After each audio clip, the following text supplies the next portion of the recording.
الله من الشيطان الرجيم بسم الله الرحمن الرحيم والذين اتخذوا من دونه أولياء الله حفيظ عليهم وما أنت عليهم بوكيل۔ اللہ تعالیٰ کے سوا جن لوگوں نے سے غیر اللہ کو اپنا ولی بنا لیا ہے وہ سب اللہ تعالیٰ کی نظر میں ہیں اور آپ ان پر ذمہ دار نہیں ہیں۔ یہ سورہ شورى کی 6 آیت ہے۔ اس میں اللہ تعالیٰ کا فرمان ہے کہ جن جن لوگوں نے بھی اللہ کو چھوڑ کر غیر اللہ کو اپنا ولی یعنی کارساز بنا لیا ہے تو اس کے اوپر اللہ تعالیٰ ان کی نگرانی کر رہے ہیں، انہیں دیکھ بھال رہے ہیں اور آپ صلی اللہ علیہ وسلم ان کے ذمہ دار نہیں ہیں۔ اس کا مطلب یہ ہے کہ کارساز کسے کہتے ہیں؟ ولی اور کارساز وہ ہے جس کی بات مانی جائے، انسان جس کی بات مانتا ہے اور جس کی ہدایت پر عمل کرتا ہے اور جس کی بات سنتا ہے، جس کے طریقے کو اور جس کی رسم اور جس کے قانون کو اپناتا ہے اور اس کی پیروی کرتا ہے، اس کا مطلب یہ ہے کہ وہ اس کا کارساز ہے اور یہ سمجھتا ہے کہ میں جو چاہوں کر لوں اور میرے اعمال کی جو برے نتائج ہے میرے اس کو جو ہے وہ ٹھیک کر دے گا اور اس کو سنبھال لے گا۔ یہ نظریہ اور یہ گمان جو جس کے تعلق سے رکھتا ہے اور جس کی باتوں کو سمجھتا ہے اور اس کو سب کچھ سمجھتا ہے وہ اس کا کارساز ہوتا ہے۔ اللہ تعالیٰ فرماتے ہیں کہ اگر اللہ کو چھوڑ کر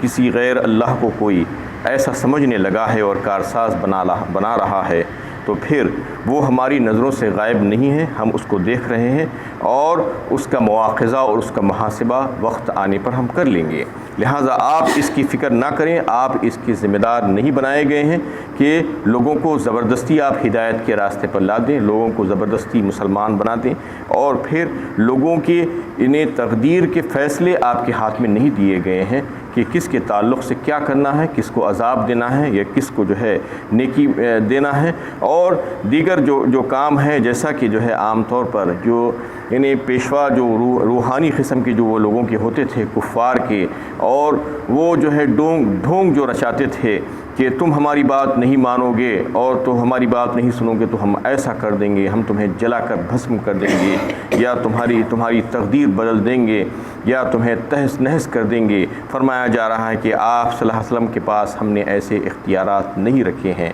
جبکہ آپ صلی اللہ علیہ وسلم معاذ اللہ ایسا سوچتے بھی نہیں تھے، لیکن یہ بتانا مقصود تھا ان کفار کو کہ آپ صلی اللہ علیہ وسلم کو بھی اللہ تعالیٰ نے یہ اختیارات نہیں دیے تھے کہ آپ کسی کو کوئی نقصان نہیں پہنچا سکتے، تو پھر دوسرے جو لوگ ہیں ہما شما ان کا کیا حال ہے؟ اور پھر اصل بات اس میں بتانا یہ مقصود ہے کہ ہدایت آپ کے ذمے نہیں ہے، ہدایت کا دینا اور نہ دینا ہمارے ذمے ہے۔ آپ کا کام جو ہے جو تبلیغ کا کام ہے اس کام کو آپ کرتے جائیے اور ہمارا پیغام لوگوں تک پہنچاتے جائیے۔ وما انت علیہم بوکیل، لہٰذا آپ ان کے اوپر کسی طریقے سے جو ہے ذمہ دار نہیں ہیں۔ وَكَذَلِكَ أَوْحَيْنَا إِلَيْكَ قُرْآنًا عَرَبِيًّا لِتُنذِرَ أُمَّ الْقُرَىٰ وَمَنْ حَوْلَهَا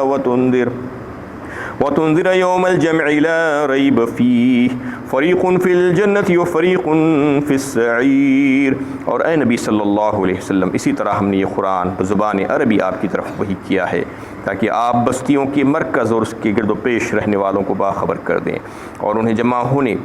کے دن سے ڈرائیں جس کے واقع ہونے میں شک نہیں ہے۔ اس روز ایک فریق جنت میں ہوگا اور ایک فریق دوزخ میں ہوگا۔ اس میں اللہ تعالیٰ فرماتے ہیں کہ اس قرآن کو ہم نے عربی زبان میں نازل فرمایا اس وجہ سے کہ اس کے سب سے پہلے مخاطب جو تھے وہ عرب تھے، اس لیے اس میں اسی آیت میں یہ بات بتا دی جا رہی ہے کہ آپ ان بستیوں کے مرکز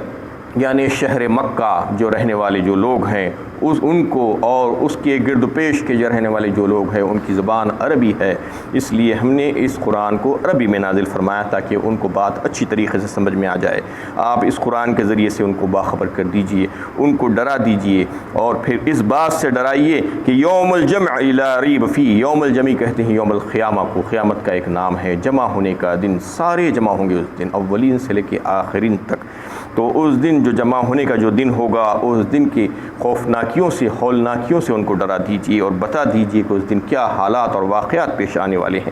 اور پھر یہ ہوگا کہ اس دن دو ہی گروہ ہوں گے، فریق فی الجنہ و فریق فی السعیر، ایک فریق ہوگا، ایک گروہ ہوگا جنت میں جانے والا اور دوسرا گروہ ہوگا جہنم میں جانے والا، دو کے علاوہ تیسرا کوئی نہیں ہوگا، کیونکہ اللہ تعالیٰ نے یہاں پر آزادی دے کر رکھی ہے، ومن شاء فلیؤمن ومن شاء فلیکفر، جو چاہے ایمان لائے اور جو چاہے کفر کرے اللہ تعالیٰ کا۔ اللہ تعالیٰ خود فرما دیے ہیں فمنکم کافر ومنکم مومن خلقکم فمنکم کافر ومنکم مومن، سورۃ تغابن میں فرما دیا، یعنی ہم نے تم کو پیدا کیا لیکن تم میں سے جو ہے ایک گروہ مومن ہو اور ایک گروہ کافر ہو، اس کے علاوہ کوئی نہیں ہے۔ ہاں مومنین میں جو ہے درجات ہوں گے اور کفار اور پھر منافقین دیگر وہ لوگ ہیں، لیکن جہنم میں جانے والا ایک پورا گروہ ہوگا اور جنت میں جانے والا ایک گروہ ہوگا جو اللہ تعالیٰ کے حرام کردہ چیزوں محرمات اور منہیات سے پرہیز کرتے ہوئے اللہ تعالیٰ کی فرما برداری کرتے ہوئے اپنی ساری زندگی گزارے گا، وہ جنت میں داخل ہونے والا گروہ ہوگا۔ اور پھر جو محرمات کا ارتکاب کرتا ہوگا، جو اللہ تعالیٰ کی منع کردہ چیزوں کی پرواہ نہیں کرتا ہوگا، اس کی نافرمانی میں زندگی گزار رہا ہوگا، وہ جہنم میں جانے والا گروہ ہوگا۔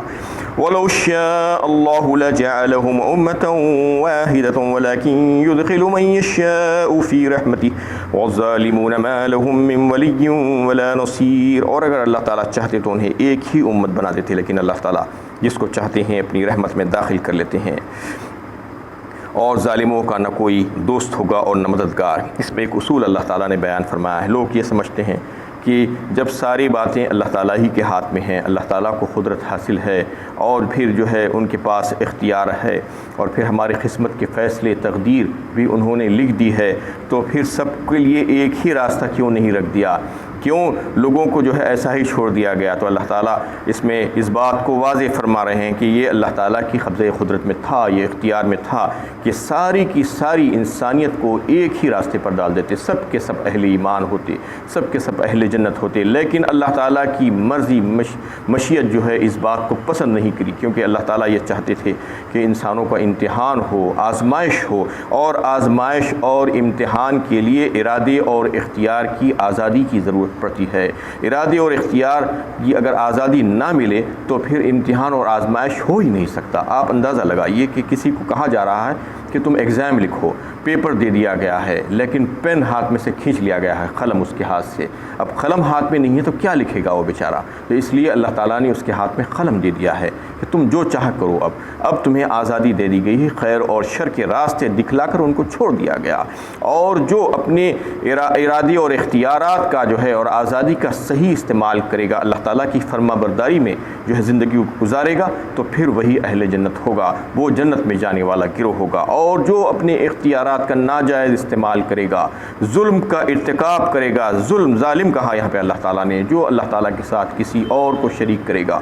اور دیگر جو ہے ظلم کے کام کرے گا، دنیا میں فساد مچائے گا، تو پھر وہ جہنم میں جانے والے گروہ میں سے ہوگا، اور پھر ان کا کوئی مددگار اور حامی اور ناصر اس دن نہیں ہوگا۔ ام اتخذوا من دونه اولیاء فاللہ هو الولی وهو یحیی الموتى وهو على كل شیء قدیر، انہوں نے اللہ کو چھوڑ کر اوروں کو کارساز بنا رکھا ہے، پس کارساز تو اللہ تعالیٰ ہی ہے، وہی مردوں کو زندہ کرتے ہیں اور ہر چیز پر قدرت رکھتے ہیں۔ پھر سے اللہ تعالیٰ سوالیہ طور پر کہہ رہے ہیں کہ انہوں نے اللہ کو چھوڑ کر دوسروں کو کارساز اور ولی بنا لیا ہے، جبکہ اللہ تعالیٰ ہی کارساز ہے ساری انسانیت کے، ساری مخلوقات کے۔ اس میں یہ بات واضح کر دی گئی کہ اللہ کے سوا کوئی کارساز نہیں ہے، اللہ کے سوا کوئی ولی نہیں ہے، اللہ کے سوا کسی اور کے اوپر نظر نہیں رکھنی چاہیے، کسی اور کی بات نہیں ماننی چاہیے، وہ اس قابل نہیں ہے، وہ اختیارات کے مالک نہیں ہیں، بے اختیار ہستیاں ہیں سب کے سب، یعنی اللہ تعالیٰ ہی کے پاس سارے اختیارات ہیں، اور دوسرے جو لوگ ہیں اللہ کے علاوہ نہ کوئی آپ کی بات سن سکتے ہیں اور نہ اس کا جواب دے سکتے ہیں، نفع نقصان کے مالک نہیں ہو کسی کے بھی، اور ان کے قبضۂ قدرت میں کچھ بھی نہیں ہے، اور پھر وہ جو ہے اللہ تعالیٰ ہی ہے کہ لوگوں کو زندگی بخشتا ہے اور پھر انہیں موت دیتا ہے، ہر چیز پر قدرت اسی کی ہے۔ وَمَا اخْتَلَفْتُمْ فِيهِ مِن شَيْءٍ فَحُكْمُهُ إِلَى اللَّهِ ذَلِكُمُ اللَّهُ رَبِّي عَلَيْهِ تَوَكَّلْتُ وَإِلَيْهِ أُنِيبُ، اور جن باتوں میں تم اختلاف کرتے ہو اس کا فیصلہ اللہ تعالیٰ ہی کریں گے، وہی اللہ میرا پروردگار ہے، میں اسی پر بھروسہ رکھتا ہوں اور اسی کی طرف رجوع کرتا ہوں۔ یہ بہت ہی اہم آیت ہے کہ دنیا میں جو ہے اختلافات کا سلسلہ ہے، ایک ہر قسم کا اختلاف آج انسانوں کے درمیان ہے۔ سب سے پہلا تو جو ہے دین کا اختلاف، مختلف ادیان ہیں دنیا میں پھیلے ہوئے، آپ دیکھتے ہیں کہ ہزاروں دین کو جو ہے لوگ فالو کرتے ہیں، اس پر چلتے ہیں، جیسے یہودیت ہے، عیسائیت ہے، اسلام ہے، اور جو ہے آتش پرست ہے، ہندو ہے، کتنے مذاہب ہیں دنیا میں، کتنے ادیان ہیں، سبوں سے ہزاروں سے ادیان ہیں،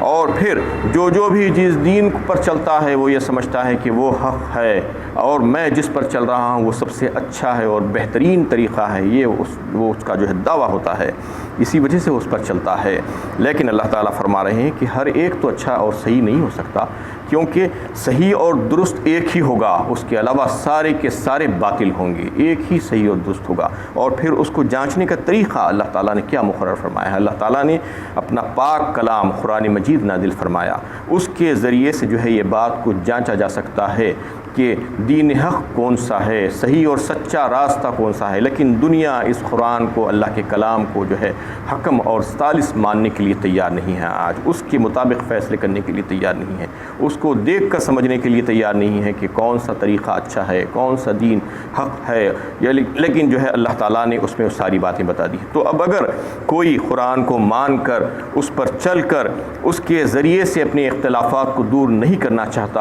اور سچائی کو پہچاننا نہیں چاہتا، تو پھر دوسرا طریقہ یہی رہ جاتا ہے کہ آخرت اور قیامت اس دن فیصلے ہوں گے اللہ تعالیٰ کی طرف سے، بے لاکھ فیصلے ہوں گے اس دن، لیکن اس دن کسی کو کوئی فائدہ نہیں ہوگا، وہاں پر جا کر پچھتانے سے جو ہے کوئی فائدہ نہیں ہے۔ اس دن اللہ تعالیٰ جو ہے فیصلے فرما دیں گے اور بالکل جو ہے سچے فیصلے ہوں گے، سچی گواہیوں کی بنیاد پر فیصلے ہوں گے۔ اس دن سب کو پتہ چل جائے گا کہ ان کے جو تنازعات، جو ان کے اختلافات دنیا میں چلتے رہے تھے، وہ جو ہے کون صحیح تھا اور کون غلط تھا، اس کے بارے میں اللہ تعالیٰ فرما دیں گے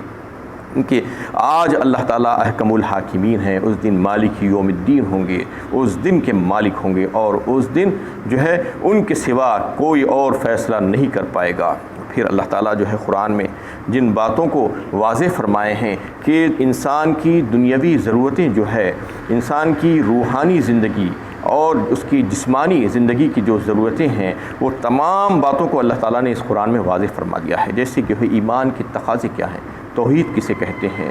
شرک کیا چیز ہے، اور پھر رسولوں پر ایمان لانا کسے کہتے ہیں، اور پھر جو ہے حلال کیا ہے، حرام کیا ہے، جائز کیا ہے، ناجائز کیا ہے، پاک کیا ہے، ناپاک کیا ہے۔ اس طریقے سے جو ہے معاشرتی اصول اس میں بیان کیے ہیں، کن کن کے کیا کیا حقوق بنتے ہیں، کیا کیا ذمہ داریاں بنتے ہیں لوگوں کی ایک دوسرے کے اوپر، اور معیشت کے بارے میں بتایا گیا ہے کہ مال کو کیسے کمایا جائے، کیسے خرچ کیا جائے، حکومت اور اقتدار ملنے پر جو ہے اس کو کیسے کیا طریقہ اختیار کرنا چاہیے حکمران کو، اور جو ہے سیاست کیسی کرنی چاہیے۔ الغرض ہر چیز قرآن میں جو ہے بیان کر دی گئی ہے۔ یہ جو ہے ایک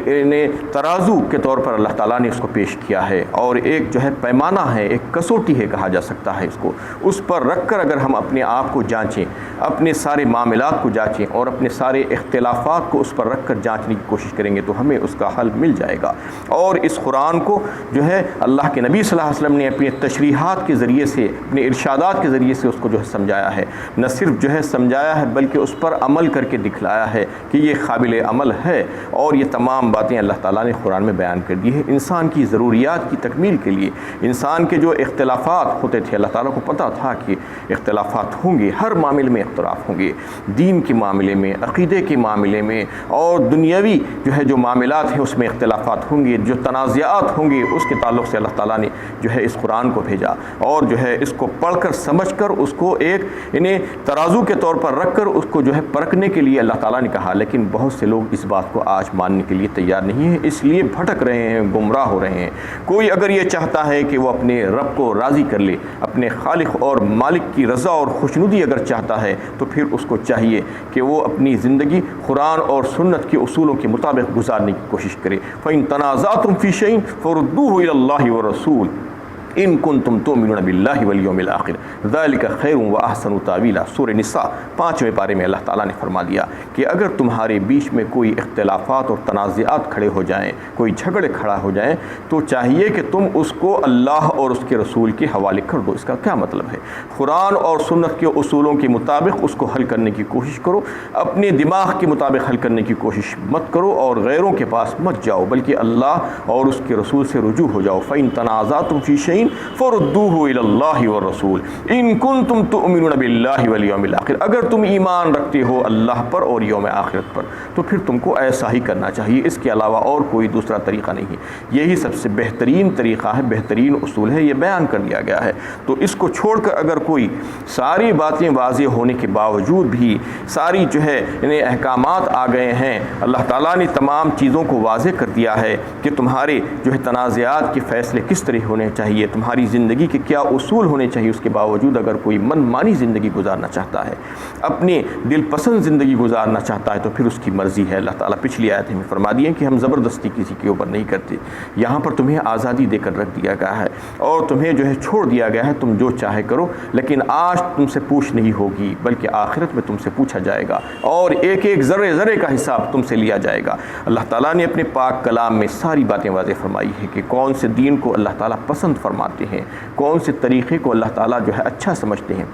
ان الدین عند اللہ الاسلام فرما دیا گیا، دین اسلام ہی اللہ تعالیٰ کی نظر میں سب سے اچھا اور پسندیدہ دین ہے۔ ومن یبتغی غیر الاسلام دینا فلن یقبل منہ فرما دیا گیا ایک دوسرے مقام پر، اور جو کوئی دین اسلام کو چھوڑ کر کسی اور دین کی تلاش میں لگے گا اور جستجو کرے گا تو وہ ہرگز ہرگز اس سے قبول نہیں کیا جائے گا۔ یعنی یہ بات واضح ہو گئی قرآن کے ذریعے سے کہ ہم کو یہ اس پر ایمان لانا چاہیے کہ دین اسلام ہی یعنی بہترین دین ہے، سچا دین ہے، دین حق ہے، اس کے علاوہ سارے ادیان باطل ہے، چاہے وہ کتنے خوشنما نظر آتے ہوں گے۔ تو یہ بات قرآن بتاتا ہے ہمیں، اور پھر اللہ تعالیٰ کا خالق اور مالک ہونا اور اللہ تعالیٰ کا قادر مطلق ہونا، سارے اختیارات کا مالک ہونا، یہ بات جو ہے قرآن سے واضح ہوتی ہے۔ توحید کی بات جو ہے مثالوں کے ذریعے سے، دلائل کے ذریعے سے اللہ تعالیٰ سمجھاتے جاتے ہیں، یہ تمام باتیں سمجھانے کے لیے کہ تم ان کو اگر اختیار کر لو گے تو تم پھر اہل جنت ہوگے، جنت میں جانے والے گروہ ہوگے، اور اگر ایسا نہیں کرو گے، اس کے برخلاف کرو گے تو پھر جو ہے تمہاری مرضی ہے۔ تو اس دن فیصلے ہو جائیں گے قیامت کے دن، اور تم کو بتا دیا جائے گا کہ تم دنیا میں کیا کر کے آئے تھے۔ وآخر دعوانا الحمدللہ۔